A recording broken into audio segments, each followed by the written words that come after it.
और इस चर्चा में क्या खास होने वाला है एक एक करके हम यहाँ बात करेंगे। लेकिन यूपीएससी की तैयारी आप एकदम शून्य से, एकदम जीरो से यहाँ से स्टार्ट कर सकते हैं। और यह वीडियो जो है आपकी जिंदगी बदल के रख देगी, ये आप लिख के ले लीजिए। क्योंकि आप बहुत जगह सिलेबस ढूंढोगे, बहुत जगह सारी चीजों को ढूंढोगे, एक जगह आपको सारी चीजें कहीं भी नहीं मिलेगी। पूरे यूट्यूब के मार्केट में आप ढूंढ के चले आइए, इससे बेहतर शायद ही आपको कहीं मिले। और आप देखते होंगे जब आप सिलेबस उठाते हो तो सिलेबस में बहुत सारी त्रुटियां रहती हैं, बहुत सारे ट्रांसलेशन के जो है शब्द बिगड़ गए रहते हैं।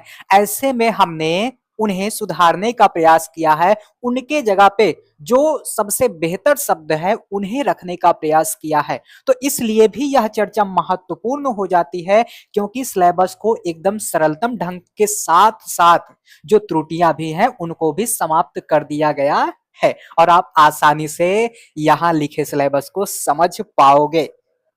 और जब समझ गए तो वहीं से ही तो आपकी शुरुआत हो जाएगी, है ना। अगर आप चीजों को समझ जाओगे तब तो क्या ही कहना, आप आसानी से कर लोगे।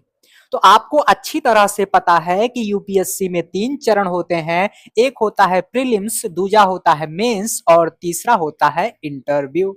आपको बहुत अच्छी तरह से पता है कि प्रीलिम्स में 2 पेपर देने होते हैं, जीएस 1, जीएस 2। जीएस 1 में आपको जो है जीएस से संबंधित प्रश्न करने रहते हैं, और दूसरा आपका जो जीएस सेकंड है उसको सी सेट के नाम से जाना जाता है, जिसमें 80 क्वेश्चन पूछे जाते हैं, 27 क्वेश्चन आपको सही करने होते हैं, लगभग आपको 66 अंक लाने होते हैं, वह क्वालिफाइंग नेचर का पेपर होता है। ये सारी बातें तो आप अमूमन सुनते ही होंगे।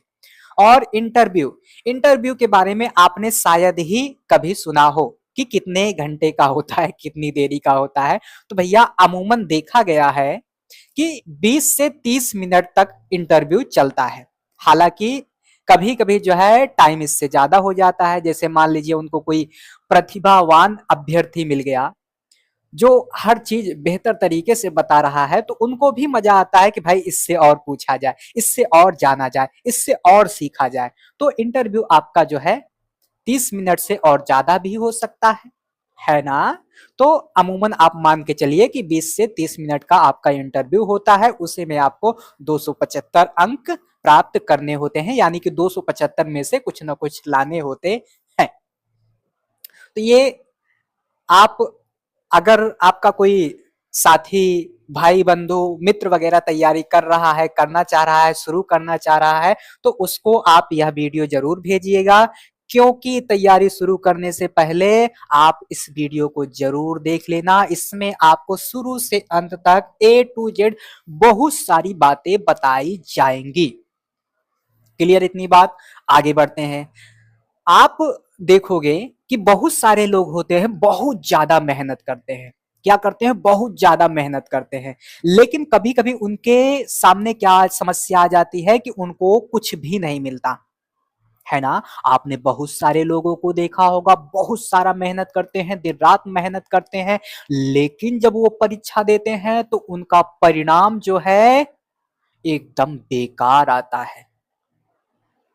तो ये क्यों होता है? ये इसलिए होता है क्योंकि उन्होंने मेहनत तो बहुत की होती है, लेकिन मेहनत का जो तरीका है, जो रणनीति है, जो दिशा है, वो सही होनी चाहिए, वो सटीक होनी चाहिए, वो अच्छी बेहतर होनी चाहिए, तब आप सफलता प्राप्त करोगे। अन्यथा आप बहुत सारा मेहनत करते रहो, करते रहो, करते रहो, कुछ भी हाथ आने वाला नहीं है। और यूपीएससी का सिलेबस आप देखोगे, अथाह सागर है, अथाह समुद्र है। अब उस समुद्र में अगर आप एक बार चले गए तो आप निकल नहीं पाओगे। तो उसमें भी, सिलेबस में भी आपको क्या पढ़ना है, कितना पढ़ना है, कैसे पढ़ना है, ये भी रणनीतियां क्लासों के दौरान मैं आपको बताऊंगा। अभी केवल कुछ चीजों पर मैं चर्चा करूंगा। क्लियर इतनी बात? तो यहाँ कोई स्लोगन वगैरह नहीं लिखा गया है, बस थोड़ी सी छोटी सी जानकारी है। आप सभी को पता होगी, लेकिन आप में से बहुत सारे लोग इसको फॉलो नहीं करते हो। तो देखो, किसी भी परीक्षा में सफल होने के लिए सिर्फ कठिन परिश्रम करना ही नहीं, बल्कि सही दिशा में परिश्रम करना आवश्यक होता है।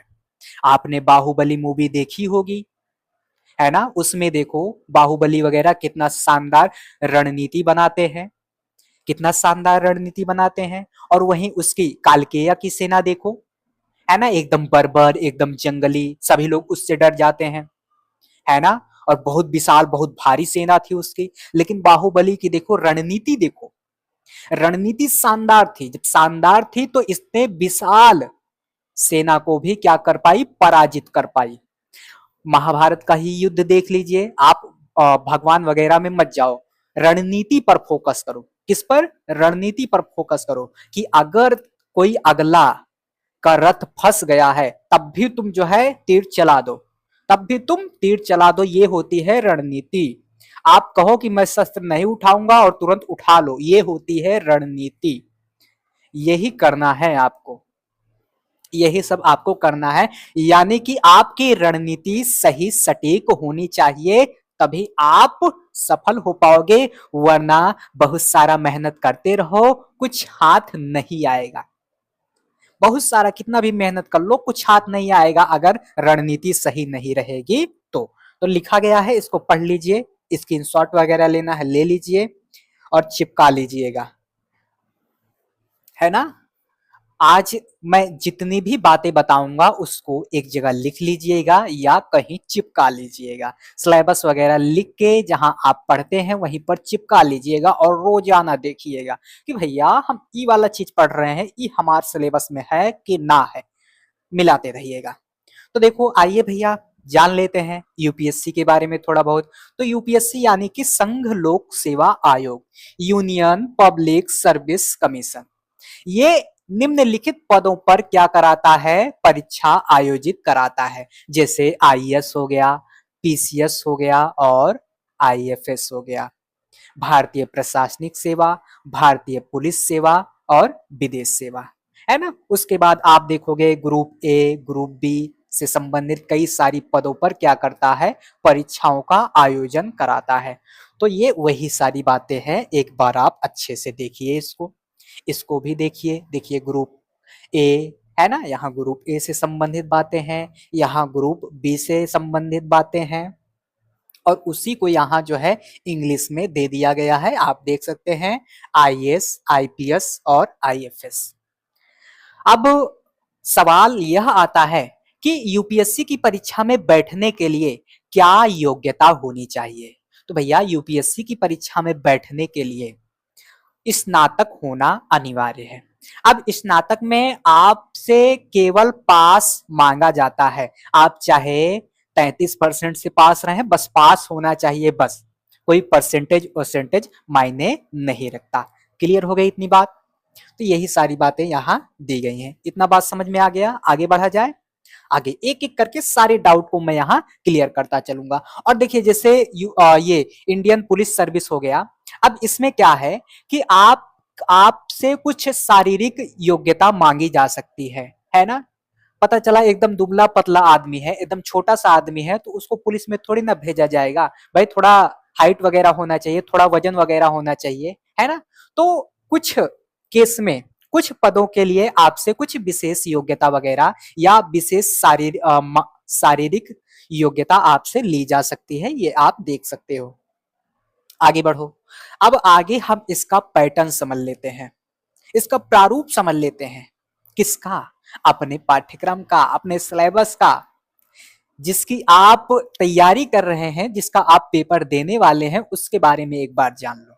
क्योंकि अगर आप शत्रु के बारे में नहीं जान रहे हैं और आप हवा में ही तीर चलाते जा रहे हैं तो भैया आप ये गलत कर रहे हैं, है ना? ये आप गलत कर रहे हैं। तो देखिए ये 26 के अनुसार हम देखते हैं, पैरामीटर है, यहाँ प्रारंभिक परीक्षा है, यहाँ मुख्य परीक्षा है। ये क्या है? पैरामीटर है, ये प्रारंभिक परीक्षा है और ये मुख्य परीक्षा है। तो आइए देखते हैं।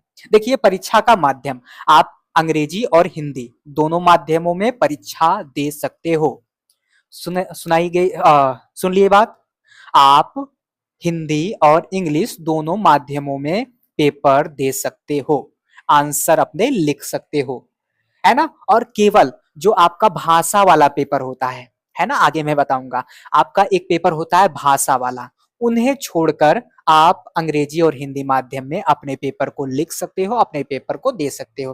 तो ये पहला बिंदु आपका क्या हो गया भैया, कंप्लीट हो गया। क्या हो गया, पहला बिंदु आपका कंप्लीट हो गया। आगे बढ़ते हैं बच्चा। प्रश्नों के प्रकार, किस टाइप के प्रश्न होते हैं? तो भैया जो आपका प्रारंभिक परीक्षा है, जो आपका प्रारंभिक परीक्षा है, उसमें आपको बहुविकल्पी क्वेश्चन देखने को मिल जाएंगे, वस्तुनिष्ठ टाइप के क्वेश्चन आपको देखने को मिल जाएंगे। और जो आपकी मुख्य परीक्षा है, उसमें आपको लिखना रहता है। क्या करना रहता है भैया, लिखना रहता है, यानी कि लिखित आपको देना होता है। अब आगे देखते हैं प्रश्नों की संख्या। जो आपका प्रारंभिक परीक्षा है, प्रारंभिक परीक्षा में सीसेट में आपको 80 क्वेश्चन देखने को मिल जाएंगे और जीएस में आपको 100 क्वेश्चन देखने को मिल जाएंगे। सीसेट में आपको 27 क्वेश्चन सही करने होते हैं, लगभग 67 अंक आपको लाने होते हैं, तब आप इसमें क्वालिफाई माने जाएंगे। और जब तक आप सी सेट में पास नहीं होंगे, तब तक जीएस की कॉपी चेक नहीं होगी, और जीएस की कॉपी के आधार पर, जीएस के अंकों के आधार पर आपकी मेरिट लिस्ट तैयार होगी। इतनी बात समझ में आई, आगे बढ़ते हैं। अब देखो मुख्य परीक्षा में देखोगे आमतौर पर आपके सामने 20 क्वेश्चन देखने को मिलेंगे, चाहे लगभग लगभग जो है सभी पेपरों में आपको 20 क्वेश्चन देखने को मिलेंगे। आप अगर देखोगे निबंध वाला, तो निबंध में आपको 2 ही निबंध करने को रहते हैं। तो इस तरह से आप देखोगे तो लगभग कईयों पेपरों में जीएस 1 2 3 4 करके जो होता है, उसमें आपको 20-20 क्वेश्चन देखने को मिल जाएंगे। तो ये हो गया। और कुल अंक प्रारंभिक परीक्षा में देखोगे तो जीएस आपका 200 नंबर का रहेगा और सी सेट आपका 200 नंबर का रहेगा। तो इस तरह इसका 200-200 करके हो जाएगा। और जो मुख्य परीक्षा है, मुख्य परीक्षा में कुल आपको 1750 अंक देखने को मिल जाएंगे। ये हो गया। परीक्षा का तरीका, आपको परीक्षा ऑनलाइन नहीं देना है, आपको ऑफलाइन देना पड़ेगा, है ना। तो परीक्षा आपकी कैसी होगी भैया, ऑफलाइन होगी। समझ में आ गई बात, आगे बढ़ो। पत्रों की संख्या, पत्रों यानी कि पेपरों की संख्या। तो प्रारंभिक परीक्षा में आपको 2 पेपर देने होंगे, जीएस 1 और जीएस 2। जीएस 2 को ही सी सेट के नाम से जाना जाता है। और भैया मुख्य परीक्षा में आपको 9 पेपर देने होंगे, जिसमें से आपका एक भाषा वाला रहेगा, एक अंग्रेजी रहेगा, निबंध रहेगा, और 4 आपके जो है जीएस के रहेंगे। 2 आपका कौन सा रहेगा, 2 आपका रहेगा वैकल्पिक विषय का। तो इस तरह से आप देखोगे घुमा फिरा के 9 पेपर हो जाएंगे। परीक्षा की अवधि यानी कि कितना समय दिया जाता है आपको पेपर करने के लिए। तो भैया आप प्रारंभिक परीक्षा में देखोगे तो 2-2 घंटे आपको एक एक पेपर करने के लिए दिए जाते हैं। वहीं मुख्य परीक्षा की बात की जाए तो मुख्य परीक्षा में आपको 3 घंटे का समय दिया जाता है, और उन 3 घंटों में आपको सारी चीजें लिखना रहता है बेहतर तरीके के साथ। तो समय जो है आपके पास कम रहता है, लिखने के लिए अथाह रहता है, और उन्हीं कम समयों को आपको कैसे उपयोग करके एक बेहतर शानदार उत्तर लिखना है, ये सब बातें भी जब मैं चर्चाएं लेकर आऊंगा तो बताता रहूंगा। और अभी आप सभी रुके रहना, लास्ट तक मैं बताऊंगा कि कब से आपकी चर्चाएं निरंतर चालू होने वाली हैं, सबसे पहले कौन सा विषय पढ़ाया जाएगा, क्या एनसीईआरटी की भी क्लासें आएंगी, क्या पीसीएस के लिए भी कुछ किया जाएगा, सारी बातों को मैं यहाँ बताऊंगा। और आरओ यारो से संबंधित कई सारी बातें बताऊंगा। और हमारे बहुत सारे ऐसे विद्यार्थी होंगे जो वनडे एग्जाम की तैयारी कर रहे होंगे, जो बीए एमए में होंगे, वह भी जो है इधर उधर भटक रहे हैं, तो उनके लिए भी शानदार तरीका बता दूंगा कि इन्हीं चर्चाओं से वो कैसे अपनी परीक्षाओं में शानदार कर सकते हैं। समझ में आ गई बात, तो सभी के लिए शानदार चीजें मैं आखिर में बताऊंगा, तो इसीलिए चर्चा में आखिर तक बने रहिए। ये हो गया। और भैया आपसे जो आपका प्रारंभिक परीक्षा होता है उसमें 1/3 की निगेटिव मार्किंग होती है ना। इतनी बात समझ में आ गई। और जो मुख्य परीक्षा है, मुख्य परीक्षा में कोई भी नकारात्मक अंकन नहीं है, लेकिन अगर आप क्वेश्चन को छोड़ देते हो या मान लीजिए एग्जामिनर को क्वेश्चन अच्छा नहीं लगा तो उसमें वो अपने अनुसार अंक काट लेगा, अपने अनुसार अंक देगा। तो इस फार्मूले पर ये वाला पेपर चलेगा। लेकिन यहां अगर आप गलती करोगे प्रारंभिक परीक्षा में तो आपको 1/3 का भुगतान करना पड़ेगा। क्लियर इतनी बात। आइए आगे बढ़ते हैं। आगे अब प्रारंभिक परीक्षा से, प्रारंभिक परीक्षा के सिलेबस से अपनी चर्चा को शुरू करते हैं। और आप कहोगे कि फॉर्म भरने वगैरह के बारे में भी बताओ। तो भैया फॉर्म जब उसका फॉर्म आता है उसके टाइम पर बताया जाता है। हालांकि फॉर्म आ चुका है और अब मैं किसी दिन उसके बारे में स्पेशल अलग से वीडियो बनाऊंगा और सारी चीजों के बारे में बताऊंगा। तो वो सारी चीजें बाद में बताई जाती हैं, है ना। तो आइए देखते हैं किससे, प्रारंभिक परीक्षा सामान्य अध्ययन 1 के सिलेबस से। तो भैया जो प्रारंभिक परीक्षा है, जो प्रारंभिक परीक्षा है उसमें 2 पेपर होते हैं और पहले पेपर का सिलेबस हम यहाँ डिस्कस करने जा रहे हैं। और चर्चा भले ही लंबी हो रही है, भले ही ज्यादा बड़ी हो रही है, लेकिन यकीन मानना आपको बहुत सारा जो है ये जानकारी देने वाली है। इसमें देखो पहला पॉइंट है राष्ट्रीय एवं अंतरराष्ट्रीय महत्व की सामयिक घटनाएं, यानी कि आपको करंट अफेयर पढ़ना है। क्या पढ़ना है भैया? करंट अफेयर पढ़ना है। और किस संदर्भ में पढ़ना है? तो राष्ट्रीय और अंतरराष्ट्रीय महत्व की। ठीक है, तो हो गई बात इतनी। आगे देखो भारत का इतिहास और भारतीय राष्ट्रीय आंदोलन। अब इन्होंने केवल 2 ही लाइन देकर सारा किस्सा निपटा दिया। इन्होंने केवल 2 ही लाइन देकर पूरा किस्सा निपटा दिया। अब भैया इसमें हमें क्या पढ़ना है, कितना पढ़ना है, इसका दायरा क्या होगा, ये कौन बताएगा? तो ये बताने के लिए मैं आया हूं। और मैं आपको इतनी शानदार तरीके से पढ़ाऊंगा। हमारी और भी चर्चाएं इसी मंच पर पड़ी होंगी, आप जाकर देख लीजिए। और बहुत सारे मंचों पर भी मैंने पढ़ा रखा है, वहां की भी वीडियो आप स्क्रॉल करके आराम से देख सकते हैं। आपको सारी चीजें समझ में आ जाएंगी, है ना। इसका दायरा कैसे तय होगा? तो इसको क्लासों के दौरान मैं पढ़ाते हुए बताऊंगा कि भैया ये चीज पढ़ना है और ये चीज नहीं पढ़ना है। यूपीएससी में यही करना है। हमें ये तो पता होना चाहिए कि हमें क्या क्या पढ़ना है, लेकिन हमें सबसे ज्यादा ये पता होना चाहिए कि क्या नहीं पढ़ना है। और ये जिस दिन आप जान गए उस दिन आपका सिलेक्शन पक्का है।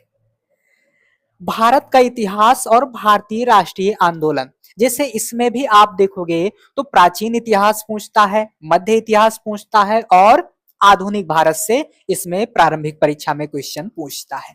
और आर्ट एंड कल्चर को भी इसमें शामिल कर लेता है। लेकिन विश्व के इतिहास से प्रारंभिक परीक्षा में क्वेश्चन नहीं पूछे जाते, ये भी आपको पता होना चाहिए। क्लियर? आगे बढ़ो। आगे भारत एवं विश्व का भूगोल। आपको भारत और विश्व का भूगोल पढ़ना है और किस संदर्भ में पढ़ना है ये भी आप जान लो।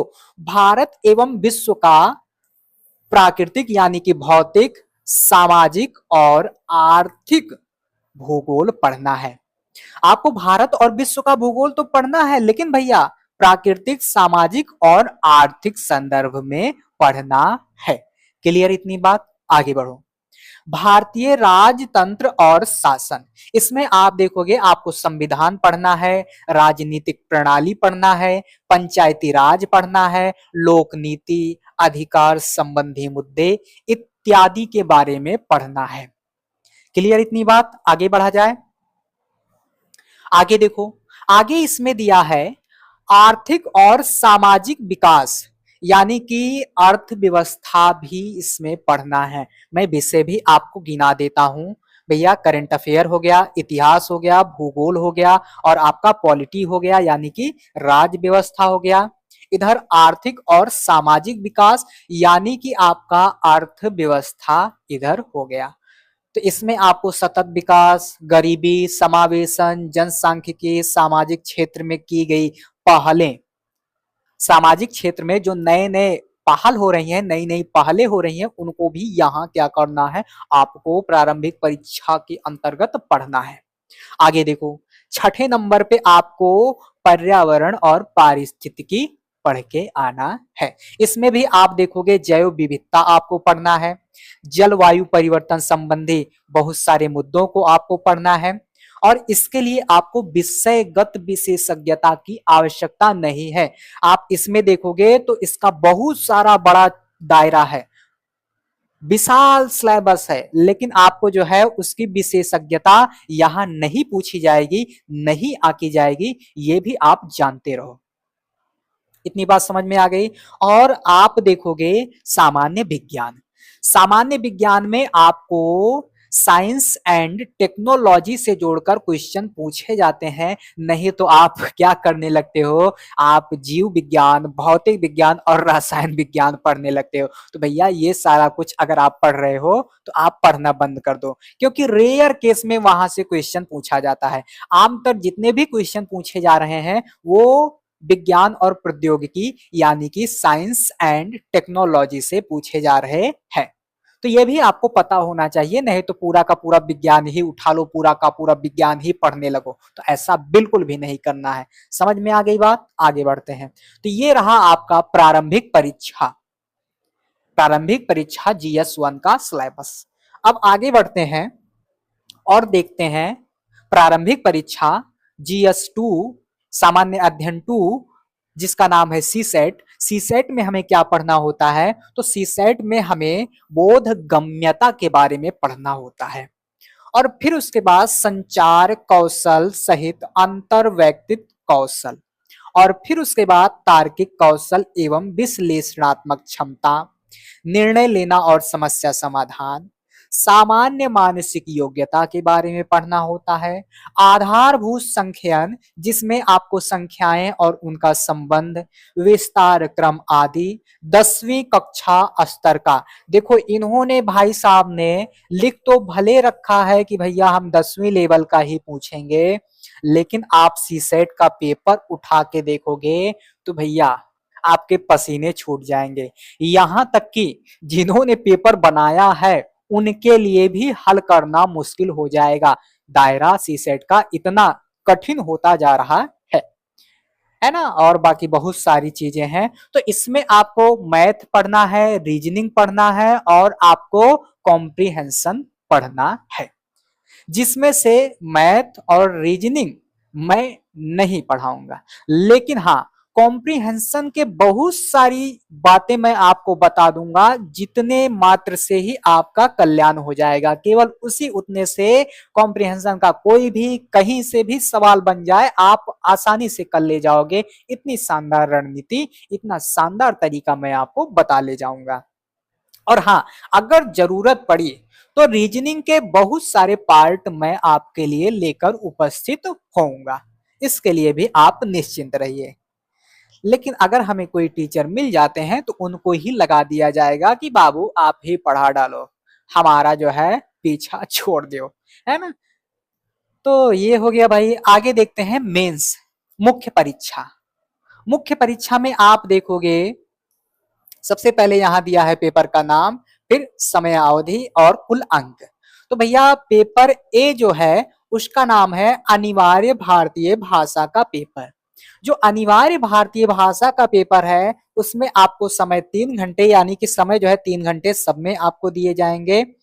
और जो भाषा का पेपर है वो आपको कितने अंक देगा, वो देगा आपको 300। अभी आप घबराइए मत, अभी इनके बारे में एकदम विस्तार से आगे सारी बातें मैं बताऊंगा, पूरा पीपीटी लगा हुआ है, तो उसके लिए भी आप क्या हो जाइए, निश्चिंत हो जाइए। क्या हो जाएंगे भैया, निश्चिंत हो जाएंगे। आइए आगे बढ़ते हैं आगे। और फिर पेपर बी में अंग्रेजी भाषा का पेपर आपको देना होगा, ये भी 300 नंबरों के रहेंगे। और जिस प्रकार सीसेट का अंक नहीं जुड़ता, केवल क्वालिफाइंग नेचर का होता है और वो आपकी मेरिट तैयार नहीं करता, उसी प्रकार से ये दोनों पेपर हैं। जब तक आप इन दोनों पेपरों में पास नहीं होंगे तब तक ये सारी कॉपियां आपकी चेक नहीं होंगी, यानी कि यहीं से आपको बाहर कर दिया जाएगा, यहीं से आपको विदा कर दिया जाएगा कि भैया जाओ, आप इसके लायक नहीं हो। हालांकि इस 2026 के फॉर्म में कई सारे और भी परिवर्तन हुए हैं आपके पदों को लेकर, है ना। कभी कभी क्या होता है, बहुत सारे बच्चे एक बार निकाल लिए होते हैं, उनकी रैंकिंग ठीक नहीं होती है तो उसको बेहतर बनाने के लिए और बार जो है प्रयास करते हैं। तो इस बार यूपीएससी ने उस पर भी अंकुश लगाने का प्रयास किया है, यानी कि बहुत सारे छोटे छोटे मगर बहुत बड़े बदलाव कर दिए हैं। आगे मैं बाद में बताऊंगा, वो अभी यहाँ का विषय नहीं है। तो जब तक आप इन दोनों पेपरों में भैया पास नहीं होते हो तब तक आपको यूपीएससी कहेगा भैया विदा हो जाओ, यहाँ तुम्हारा कोई काम नहीं है, जाओ। इतना तो हो गया।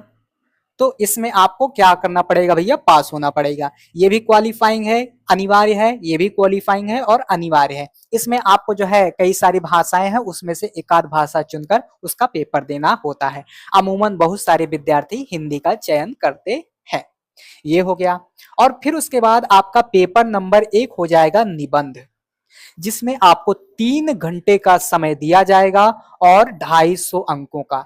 इसमें आपको 2 निबंध लिखने होते हैं। 2 निबंध किस विषय पर आएंगे आगे चर्चा लगी हुई है, वहां मैं आपको और भी अच्छी तरह से बताऊंगा। तो ये हो गया। फिर उसके बाद आपका सामान्य अध्ययन 1, 2, 3 और इधर आ जाएगा आपका 4। इतना बात हो गया। आगे देखो, ये भी आपका कितने अंकों का रहेगा, 250-250 अंकों का। और ये सारे जो है अंक आपके जोड़े जाएंगे। आगे बढ़ो। आगे देखो, यहाँ वैकल्पिक विषय आपको चुनना पड़ता है ना। एक वैकल्पिक विषय आपको चुनना पड़ता है जिसके 2 पेपर होते हैं और दोनों पेपर मिला के आपका 500 अंकों का वैकल्पिक विषय रहता है। तो इसलिए बच्चों को ऐसा वैकल्पिक विषय चुनना चाहिए, अभ्यर्थियों को ऐसा वैकल्पिक विषय चुनना चाहिए जिसमें उनकी रुचि खूब भर भर के हो और वो उसमें शानदार कर सकें। समझ में आ गई बात। ये हो गया। और कुल मिला के जो है आपका ये बन जाएगा 1750। कितना बन जाएगा, 1750। और फिर उसके बाद आपसे साक्षात्कार यानी कि इंटरव्यू के जो है 275 अंक जोड़े जाएंगे। इंटरव्यू के 275 अंक, इस तरह कुल मिला के आपको 2025। कितना भैया, 2025।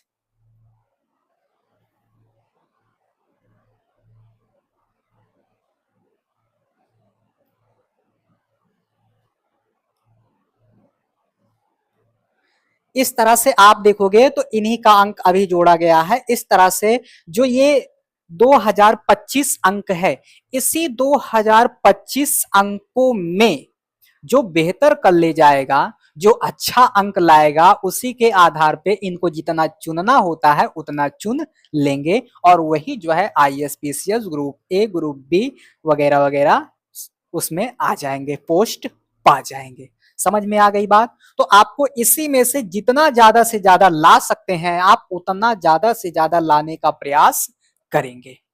अभी कितना अंक लाना होता है, क्या कैसे करना होता है, सारी चीजें अलग अलग वीडियो के माध्यम से ही बताया जाएगा। क्योंकि एक जगह कितना भी खींचा जाए, कितना भी खींचा जाए नहीं खींचा जा सकता, लेकिन बहुत सारी बातों को मैं यहाँ खींचने का प्रयास जरूर करूंगा।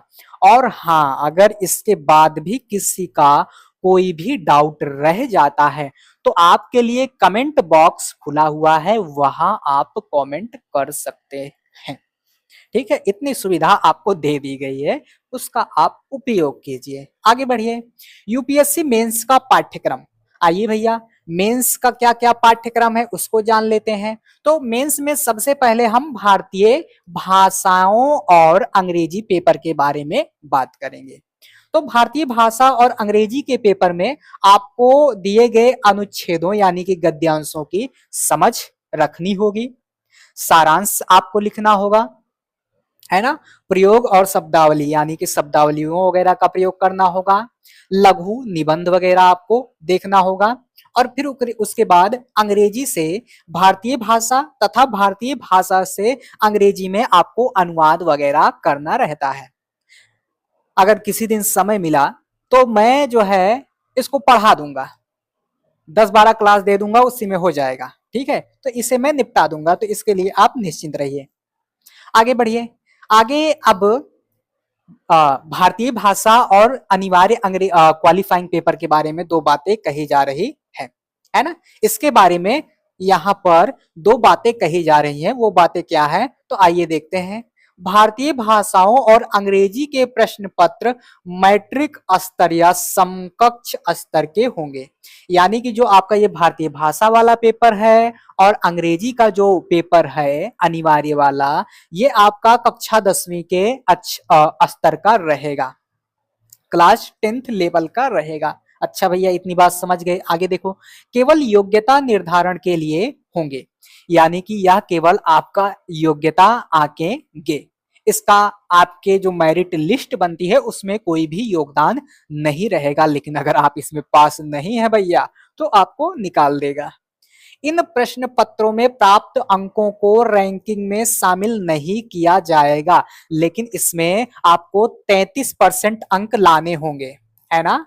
कितने परसेंट भैया? 33% अंक लाने होंगे, तब आप इसमें पास हो जाओगे, अन्यथा आपको यहीं से विदा कर देंगे। ये लोग बड़े चतुर हैं, बड़े चालाक हैं। आगे देखो, दूसरा नोट दिया गया है, उम्मीदवारों को अंग्रेजी और भारतीय भाषाओं के प्रश्न पत्रों के उत्तर अंग्रेजी और संबंधित भारतीय भाषा में देने होंगे, सिवाय उन मामलों के जहां अनुवाद शामिल हो। अनुवाद से समझ रहे हो, आपको दे दिया जाता है हिंदी से अंग्रेजी में ट्रांसलेट कीजिए और अंग्रेजी से हिंदी में ट्रांसलेट कीजिए, तो ऐसे में आपको जो है उन मामलों में आपको वही भाषा यूज करनी पड़ेगी, बाकी हर जगह आप अंग्रेजी और संबंधित भाषा में उसके उत्तर दे सकते हो। क्या मेरी इतनी बात आपको समझ में आई? बोलो यस या नो, बताओ भैया, समझ में आ गई? आगे बढ़ा जाए। जी हाँ जी गुरुजी, समझ में आ गई। आगे बढ़ते हैं, इसको देख लीजिए। अब आगे निबंध का पेपर। निबंध के पेपर के बारे में कुछ रणनीतियां हमें बना लेनी चाहिए। आपको बहुत अच्छी तरह से पता है कि हमें 2 निबंध लिखने होंगे और उन 2 निबंधों से हमें 250 अंक मिल जाएंगे और हम जितना शानदार कर सकते हैं उतना ही शानदार कर पाएंगे। और निबंध लिखने के लिए आपके पास क्या समझ होनी चाहिए? तो भैया, आप जब GS 1, 2, 3 और 4 को पढ़ लेते हो तो आपके पास अथाह ज्ञान आ जाता है। और अगर आपने वैकल्पिक विषय के रूप में हिंदी ले रखा है तो आपका अनिवार्य भाषा हिंदी लेकर आप उसमें बेहतर कर पाओगे। आपकी भाषा एकदम शानदार हो जाएगी तो आप हर जगह शानदार करोगे। और भैया, निबंध वाले में तो आप तबाही मचा दोगे, क्योंकि आप वहां भी निबंध वगैरह, वहां भी आपकी भाषा एकदम सटीक हो जाती है, बढ़िया हो जाती है, तो यहाँ तो आप शानदार करोगे ही।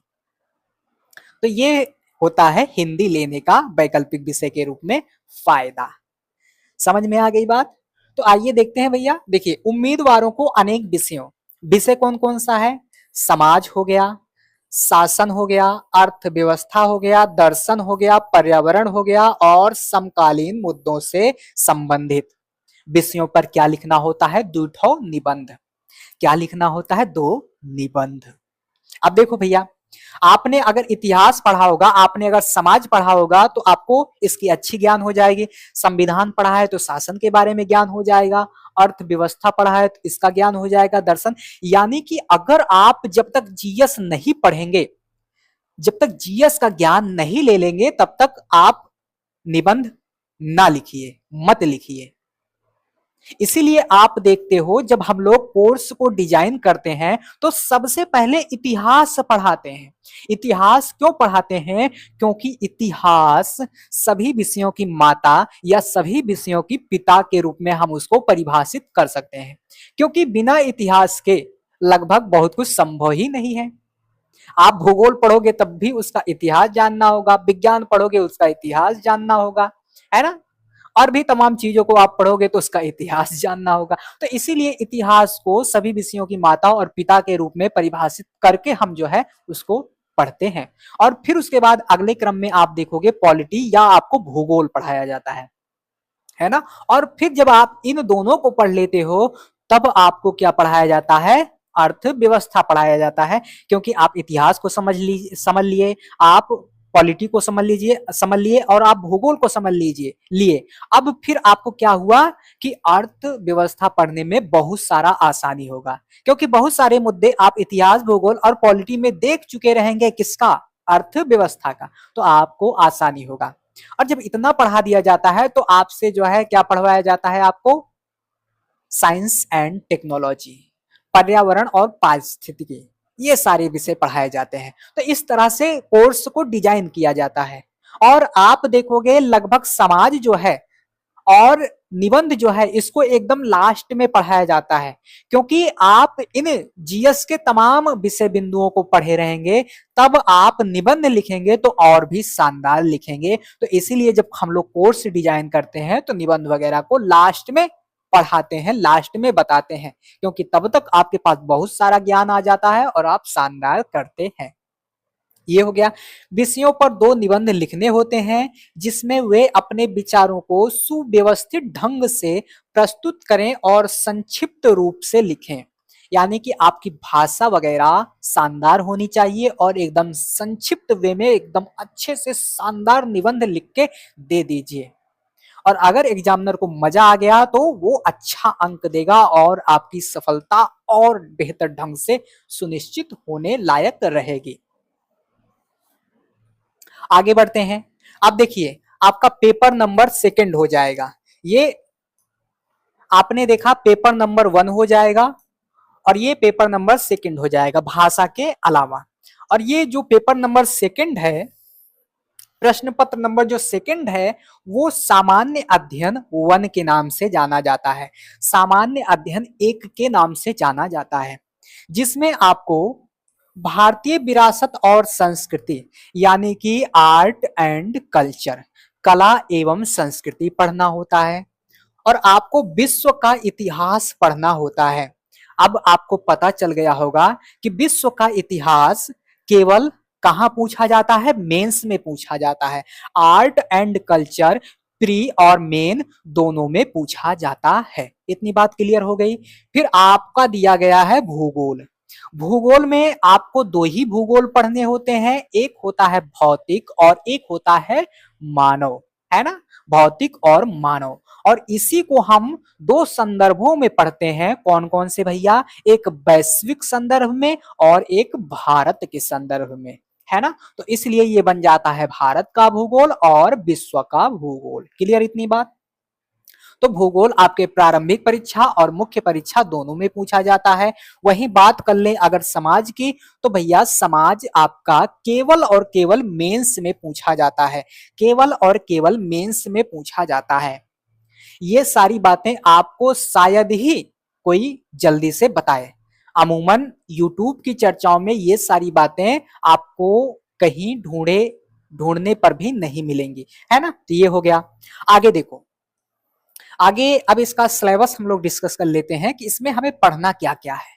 तो इसमें देखो भारतीय संस्कृति में प्राचीन काल से लेकर आधुनिक काल तक की कला रूपों, आधुनिक काल तक की जो भी कला के रूप हैं, जैसे शास्त्रीय नृत्य वगैरह हो गया, है ना? और कला के क्षेत्र में कई सारे मुद्दे हो गए, गुफा कला हो गया, ऐसे कई सारे, जैसे संगीत हो गया, नृत्य हो गया, स्थापत्य कला हो गया, चित्र कला हो गया। तो ये कई सारे विषय बिंदु इसमें पढ़ने होते हैं। भक्ति काल वगैरह हो गया, है ना?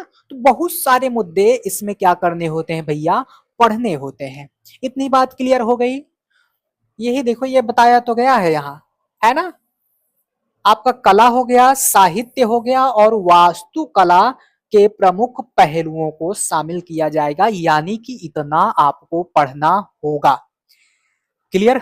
आगे 18वीं शताब्दी के मध्य से लेकर वर्तमान तक का आधुनिक भारतीय इतिहास, यानी कि 18वीं शताब्दी के मध्य से लेकर वर्तमान तक का जो आधुनिक भारतीय इतिहास है उसको आपको पढ़ना है। यानी कि यहां आपका एक डाउट और क्लियर हो गया कि भैया जो प्राचीन इतिहास है और जो मध्यकालीन इतिहास है वह आपके मेंस में नहीं पूछा जाएगा। क्या प्राचीन भारतीय इतिहास और मध्यकालीन भारतीय इतिहास मेंस में नहीं पूछे जाएंगे? समझ में आ गई बात?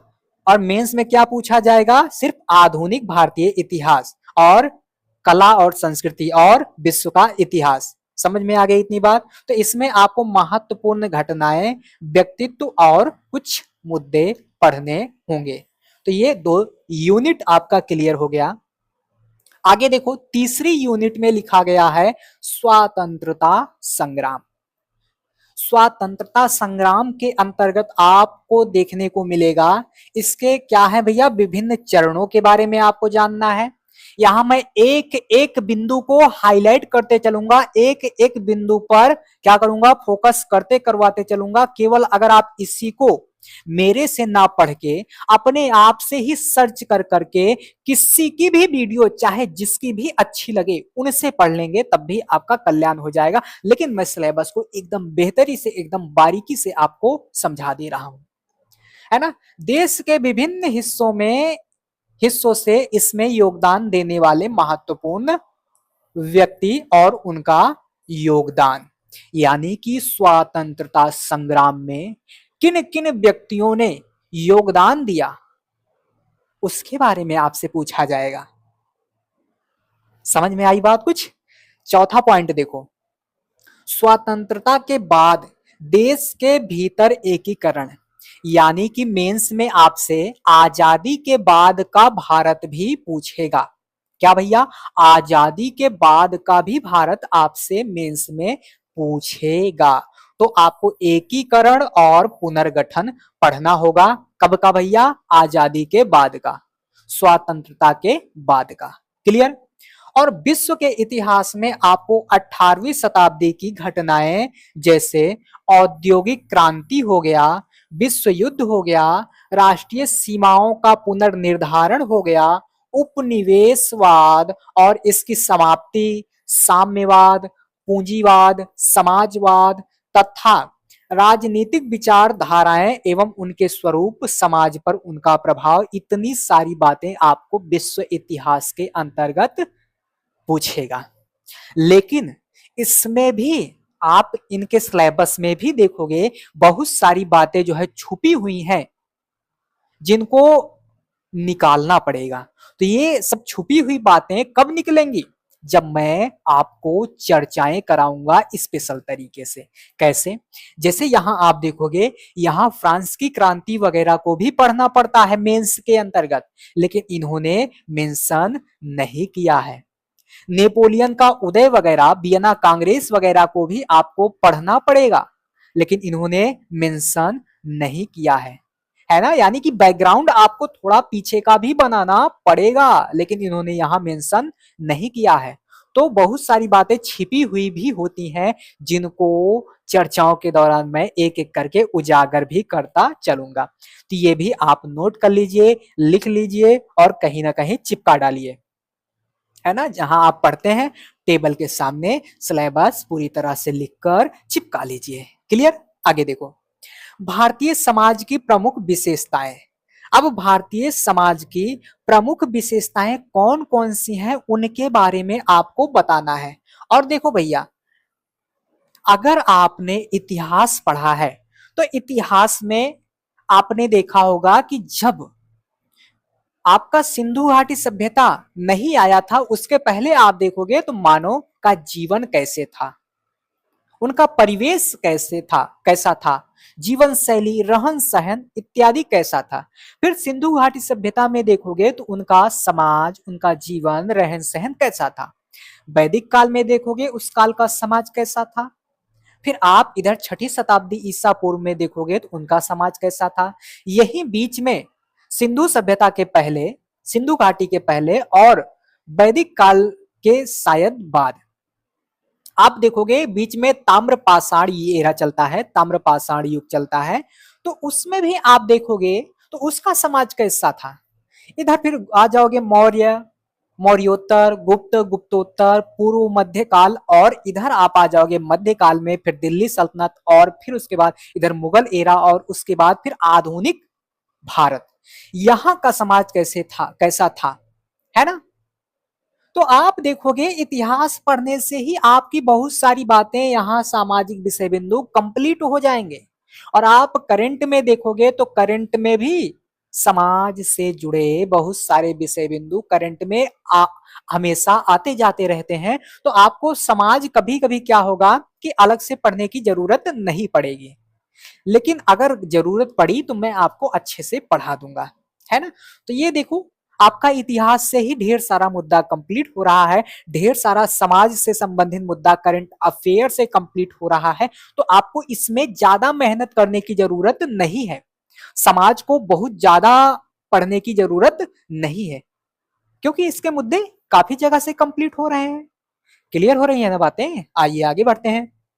भारत की विविधता, आप इसे जो है एनसीईआरटी वगैरह से भी कंप्लीट कर सकते हो, एनसीईआरटी वगैरह से भी कंप्लीट कर सकते हो। भारत की विविधता, अब देखो महिलाओं और महिला संगठनों की भूमिका, आप देखोगे नए नए जो है स्कीम आ रहे हैं, जैसे लखपति दीदी वगैरह का हो गया, और भी तमाम सारे जो है बेटी बचाओ बेटी पढ़ाओ वगैरह तमाम सारे स्कीम आ रहे हैं, है ना। और अभी जो है एक याद नहीं आ रहा है, स्वयं सहायता समूह, है ना, स्वयं सहायता समूह वगैरह के माध्यम से जो है महिलाओं की भूमिका को बेहतर बनाया जा रहा है ना। तो ये सारे संगठन वगैरह भी जो है आपको ऐसे करंट अफेयर के माध्यम से ही क्या हो जाएंगे, क्लियर हो जाएंगे। तो समाज को ज्यादा पढ़ने की जरूरत है क्या, नहीं ना। आगे देखो, जनसंख्या और उससे जुड़े मुद्दे, है ना, जनसंख्या आपको पढ़ना है, उससे जुड़े मुद्दे पढ़ना है ना। अभी जो है जनगणना शायद नहीं हुई है, 2011 का ही जो है चल रहा है, तो उसे पढ़ना है आपको। और कुछ जैसे आंकड़े निकलते हैं तो उन आंकड़ों के आधार पर भी इसको देख लेना है। फिर उसके बाद आपको पढ़ना है गरीबी, विकास संबंधी मुद्दे, शहरीकरण, विकास वगैरह को आपने अगर एनसीईआरटी वगैरह पढ़ा है तो उसमें से भी कई सारे मुद्दे जो है, कई सारी बातें आप यहाँ देख सकते हो। भारतीय समाज पर वैश्वीकरण के प्रभाव, आपने अगर कक्षा 10 अर्थव्यवस्था अर्थशास्त्र से संबंधित एनसीईआरटी को पढ़ा होगा, तो वहां आपको चौथे या पांचवें चैप्टर के रूप में दिख जाएगा वैश्वीकरण। शायद चौथा चैप्टर है वैश्वीकरण, पांचवा चैप्टर जो है उपभोक्ता का अधिकार है, तीसरा मुद्रा और साख है, दूसरा अर्थव्यवस्था के क्षेत्रक है, और पहले का नाम है विकास, और विकास यहाँ दिया गया है। तो चौथा चैप्टर आप देखोगे तो वैश्वीकरण से जुड़ा हुआ है। तो वैश्वीकरण की बहुत सारी बातें आप वहां से भी उठा सकते हो। तो एनसीईआरटी भी इसीलिए पढ़नी जरूरी होती है, क्योंकि बेसिक नीड जो है वो आपकी तैयार कर देती है, बेसिक जरूरत जो आपकी होती है वो आपको दे देती है। ये हो गया सामाजिक सशक्तिकरण, सांप्रदायिकता, क्षेत्रवाद और धर्मनिरपेक्षता। आप पॉलिटिक एनसीईआरटी वगैरह को देखोगे तो इसमें से कई सारे शब्द आपको दिख जाएंगे, खासकर आपकी जो 11th वाली एनसीईआरटी है, किसकी, पॉलिटी की, वो आपके लिए बेहद महत्वपूर्ण हो जाती है, और उसमें से आप ये बहुत सारे मुद्दे जो है उठा भी सकते हो। अब आगे बढ़ो भैया, आगे देखो, विश्व के भौतिक भूगोल की प्रमुख विशेषताएं, यहां आपको भौतिक भूगोल के बारे में पढ़ना है। विश्व भर में प्रमुख प्राकृतिक संसाधन, विश्व भर में जो है प्रमुख प्राकृतिक संसाधन कौन कौन से हैं उनके बारे में आपको बताना है, उनका पूरा का पूरा विवरण आपको देना है। फिर उसके बाद देखो दक्षिण एशिया और भारतीय उपमहाद्वीप को शामिल करते हुए आपको ये विश्व भर में प्रमुख प्राकृतिक संसाधन को तो बताना ही है भैया, लेकिन किसको शामिल करते हुए, तो दक्षिण एशिया भारतीय उपमहाद्वीप को शामिल करते हुए। आगे बढ़ो, विश्व के विभिन्न भागों यानी कि भारत सहित में प्राथमिक, द्वितीयक और तृतीयक क्षेत्र के उद्योगों के स्थान के लिए जिम्मेदार कारक, इसके बारे में आपको बताना है। और प्राथमिक, द्वितीयक, तृतीयक सेक्टर ये सब एनसीईआरटी में ही आपको मिल जाएंगे कि ये क्या होते हैं, ये क्या होते हैं।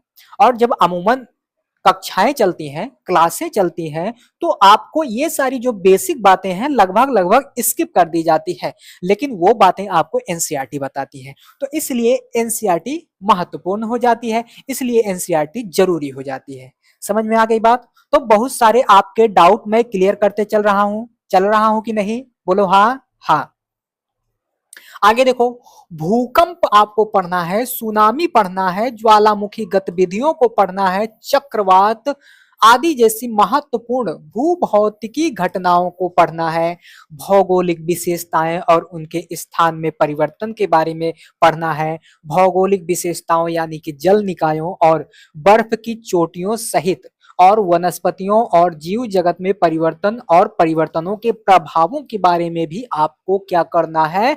बताना है, पढ़ना है, तैयारी करना है। क्लियर? समय भले ही लग रहा होगा, लेकिन आपको एकदम बेहतरीन शानदार चर्चा मैं दूंगा। ठीक है, इसके लिए आप क्या रहिए भैया, निश्चिंत रहिए। अब आइए सेकंड पेपर के बारे में बात करते हैं। यहां पेपर नंबर आपका 3rd हो जाएगा, लेकिन इसका नाम होगा सामान्य अध्ययन सेकंड। इसमें आपको शासन व्यवस्था पढ़ना होगा। क्या पढ़ना होगा? शासन व्यवस्था। अब आपको यह भी पता चल गया कि भैया शासन व्यवस्था केवल किस में है? मेंस में है। संविधान, संविधान आपका प्रारंभिक परीक्षा और मेंस दोनों में पूछा जाएगा। फिर उसके बाद सामाजिक न्याय, सोशल जस्टिस, ये भी केवल आपके मेंस में रहेगा। और उसके बाद आपका आ जाएगा अंतरराष्ट्रीय संबंध। अंतरराष्ट्रीय संबंध अगर करंट से जोड़ेगा तो करंट से जोड़कर कई सारे मुद्दे जो है यहां से प्रारंभिक परीक्षा में पूछ लेता है, लेकिन ये क्या रहेगा? केवल और केवल आपका मेंस में ही पूछा जाएगा। लेकिन अगर करंट से जोड़ा गया तो ये क्या हो जाएगा? आपका पीटी में इससे संबंधित कुछ क्वेश्चन जो है फेंक दिए जाते हैं, तो ये आपका हो जाएगा आईआर। ये भी आपका किस में रहेगा? मेंस में रहेगा। तो आइए भैया, सबसे पहले आपको भारतीय संविधान इसमें देखना होगा। क्या पढ़ना होगा? भारतीय संविधान। आगे देखो, इसका ऐतिहासिक आधार, हिस्टोरिकल बैकग्राउंड के बारे में आपको पढ़ना होगा, आपको बताना होगा, आपको जानकारी लेना होगा। क्लियर? आगे देखो, विकास और संविधान का विकास कैसे हुआ इसके बारे में यहां बताना है।